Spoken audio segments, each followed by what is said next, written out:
Olá pessoal, sejam bem-vindos de volta ao canal e hoje mais uma vez vamos abrir a caixa de Pandora e na verdade acho que hoje nós vamos abrir a caixa preta do acidente aéreo de Guarulhos que aconteceu no dia 17 de julho de 2007 com o voo 3054 da TAM.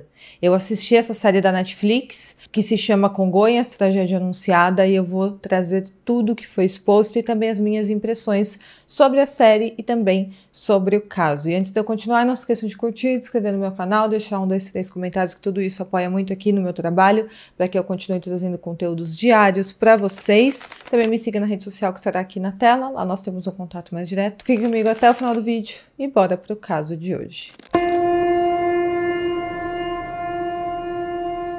Bom, essa série foi feita pelo cineasta Angelo De Fante e ele começou a pensar em fazer essa série documental quando ele acabou errando o horário de um voo e chegou com 2 horas de antecedência no aeroporto de Congonhas, em São Paulo. Isso aconteceu em 2016. E aí, para aproveitar o tempo livre, ele acabou indo visitar o Memorial 17 de Julho, que fica bem em frente ao aeroporto e foi erguido em homenagem às vítimas do acidente do voo 3054 da TAM em 2007. E ali ele encontrou uma situação de completo abandono. Ele disse que o memorial estava em uma situação deplorável e que hoje só piorou. Aquilo ali pareceu a ele uma metáfora de um acidente que todos viveram juntos, acompanhando grudados ali na televisão. E foi a partir deste interesse que nasceu a série Congonhas, Tragédia Anunciada. Essa série tem 3 capítulos e é bem rapidinho, a série é excelente. E esse documentário, como muitos que resgatam histórias de tragédias marcantes, traz relatos de familiares de vítimas e também a longa busca por algum tipo de resposta ou responsabilização. Bom, esse acidente aconteceu em 17 de julho de 2007, quando o voo TAM 3054 partiu do Aeroporto Internacional de Porto Alegre rumo a Congonhas, em São Paulo.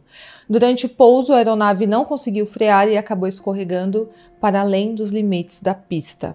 Neste momento, a aeronave planou sobre a Avenida Washington Luiz, que tem ali em frente, e colidiu com um prédio de cargas da companhia aérea. Esse é o acidente aéreo com mais mortes da história da aviação brasileira, com 199 vítimas. Falando um pouco sobre a história desse aeroporto, o aeroporto de Congonhas foi inaugurado em 12 de abril de 1936, quando a região ali do Jabaquara ainda era completamente deserta e tinha acabado de ser anexada à cidade de São Paulo nessa época, porque até um ano antes ainda fazia parte do município de Santo Amaro, que foi anexado justamente para que o terreno passasse a fazer parte da capital de São Paulo. Hoje, o aeroporto da cidade é o segundo mais movimentado do país e o mais importante e estratégico para a malha aérea nacional, mas uma coisa não mudou desde lá. Sempre foi um aeroporto desafiador para os pilotos, por causa da pista curta que ele tem.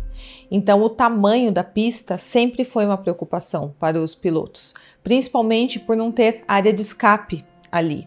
No final da pista tem logo abaixo a Avenida Washington Luiz. Alguns outros aeroportos que ficam em áreas maiores, diferente do aeroporto de Congonhas, que fica cercado de avenidas e prédios, consegue ter áreas de escape, campos abertos, onde se um acidente desse ocorrer de não conseguir frear, não vai causar um impacto tão ruim, não vai colidir com o prédio, vai apenas seguir ali para um campo aberto. Essa não é a realidade do aeroporto de Congonhas. E como esse aeroporto durante muitos anos foi o único aqui na cidade de São Paulo, ficava lotado o tempo inteiro. E aí depois da inauguração do aeroporto de Guarulhos em 1985, muitos acreditavam que iriam desafogar um pouco ali o aeroporto de Congonhas, mas continuou bastante lotado, principalmente por ficar muito perto, né, de todo mundo que mora dentro da cidade. É muito mais próximo do que o aeroporto de Guarulhos, para quem mora aqui na região mais próximo do centro de São Paulo.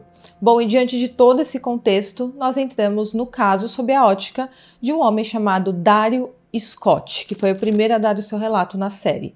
Ele é pai da Thaís, uma das vítimas desse acidente aéreo, e naquele dia ela saiu de Porto Alegre e era a segunda vez que ela viajava de avião sozinha na vida dela, e ela havia acabado de mudar de colégio e ela estava se enturmando. Então ela convidou uma nova amiga dela para passar o final de semana em São Paulo e visitar os avós que moravam aqui. O Christopher Haddad, o pai da Rebeca, que é a amiga da Thaís que estava viajando com ela naquele dia, também dá o seu relato na série, e ele fala que não viu problema nenhum das meninas virem para São Paulo juntas e ficarem na casa dos avós da Thaís.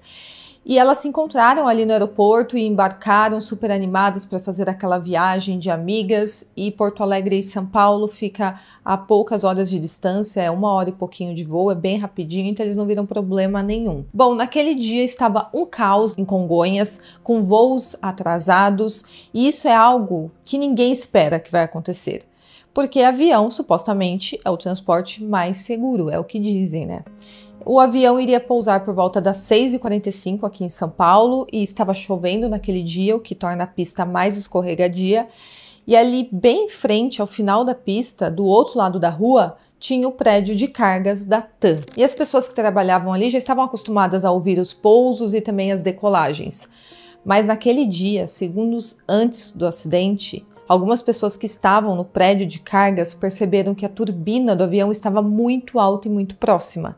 E foi questão de segundos até o avião bater de frente com o prédio.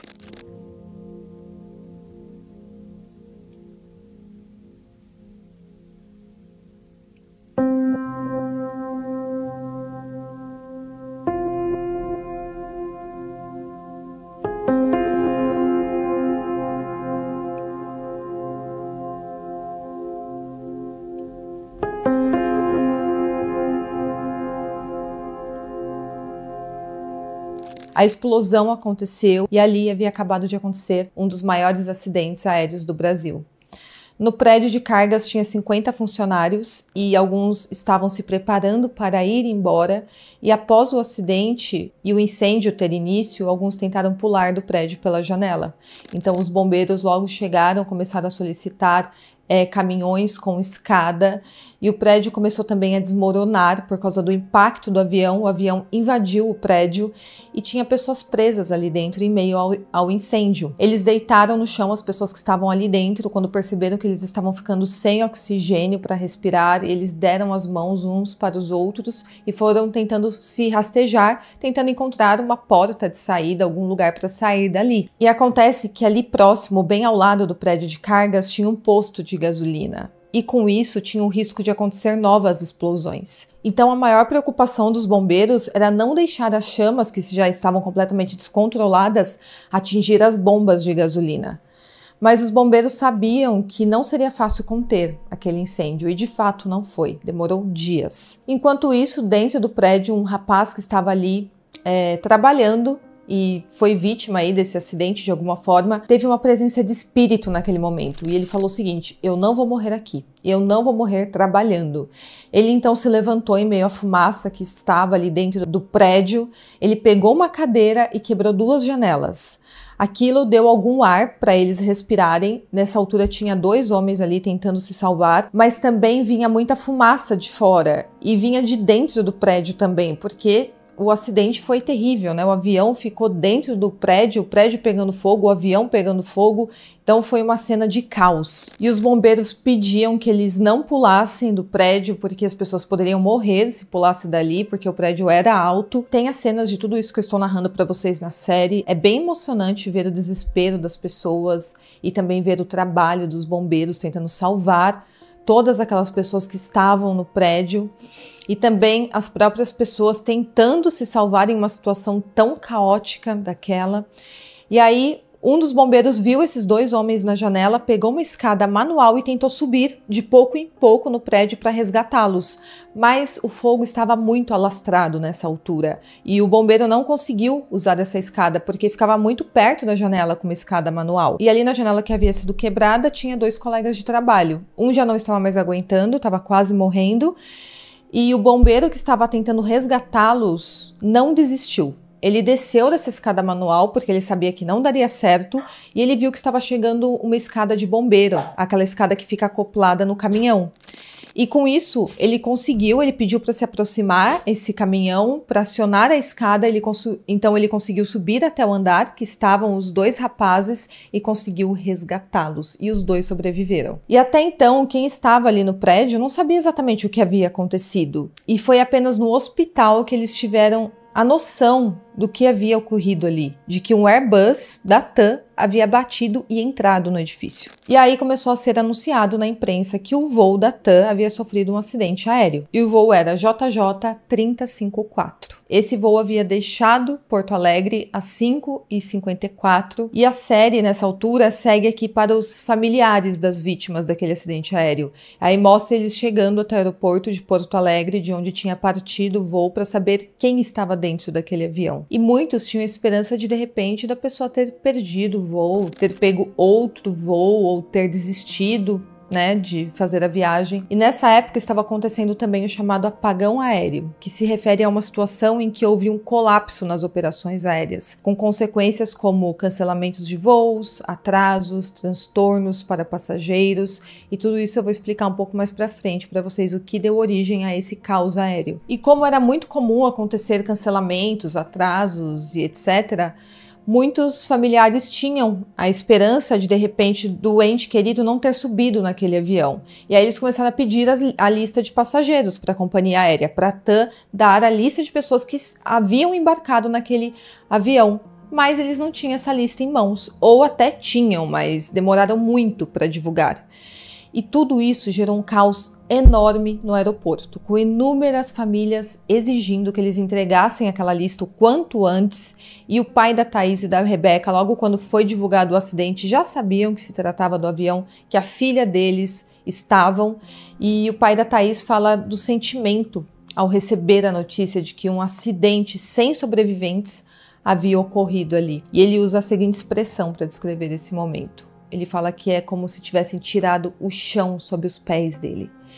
É uma tristeza enorme, porque uma viagem é algo que deveria gerar alegria, novas experiências, sorrisos, e quando algo assim acontece, uma tragédia terrível dessa, algo tão inesperado, transforma um momento de alegria e expectativa em destruição e luto. Os familiares então começaram a ameaçar a invadir o balcão da TAM, porque eles não davam notícias para aqueles familiares, então a tropa de choque teve que intervir nessa situação, e os familiares sentiam que a TAM estava agindo com extremo descaso nesse acidente, porque eles demoraram mais de 6 horas para dar notícias para aquelas famílias, e todos ficaram aguardando super angustiados. E aí, uma emissora conseguiu essa lista de passageiros depois de mais de 6 horas que essas pessoas estavam esperando, e eles estavam todos juntos em um auditório ali no aeroporto, e eles colocaram um rádio ali no auditório e ficaram ouvindo todos juntos, e aí a lista começou a ser lida em ordem alfabética.